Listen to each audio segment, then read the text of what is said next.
It was definitely a blessing that everything fell into place, because there were a lot of things that could have gone differently, but they all fell perfectly into place, and we ended up with a very easy roadside delivery. So.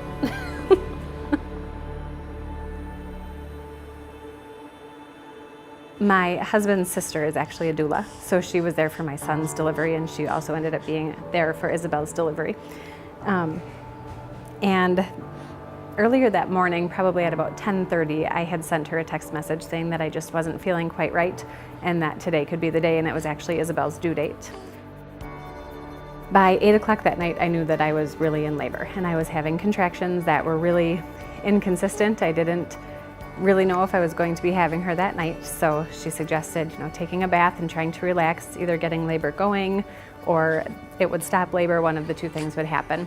And by 10:30, we kind of knew that labor was really going to get going, but everything was still really inconsistent. I would have contractions that were 15 minutes apart and then 2 minutes apart, and they never were, the same amount of time.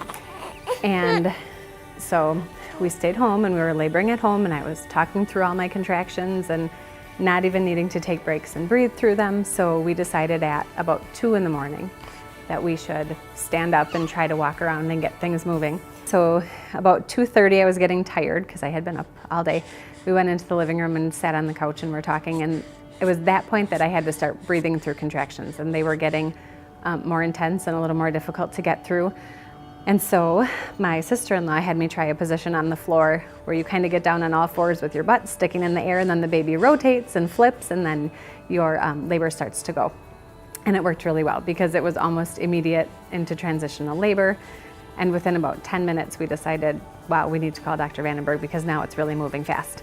My husband was out of bed, and when he walked out, he said, I looked at you and I remembered from Wyatt's birth that you were really close to delivering her. So he started to put sheets and blankets in the back of the truck because we were all kind of feeling like there was a good chance we weren't going to make it to the hospital.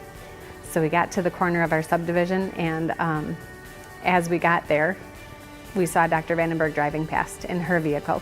And she was waving, and she was so excited to see us going to the hospital, and we were waving back, but we were flagging her down, saying that we really need you to come in the truck.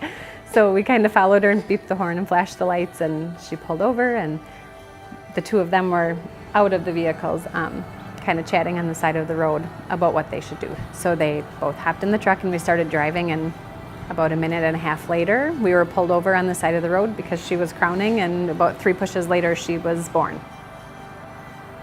If Dr. Vandenberg were here right now, I would have the biggest hug for her in the world. She is so calm. She made me feel very at ease during everything, because there were times when we were in the truck that I was screaming how scared I was, because it's definitely not a situation that you ever think you're going to be in.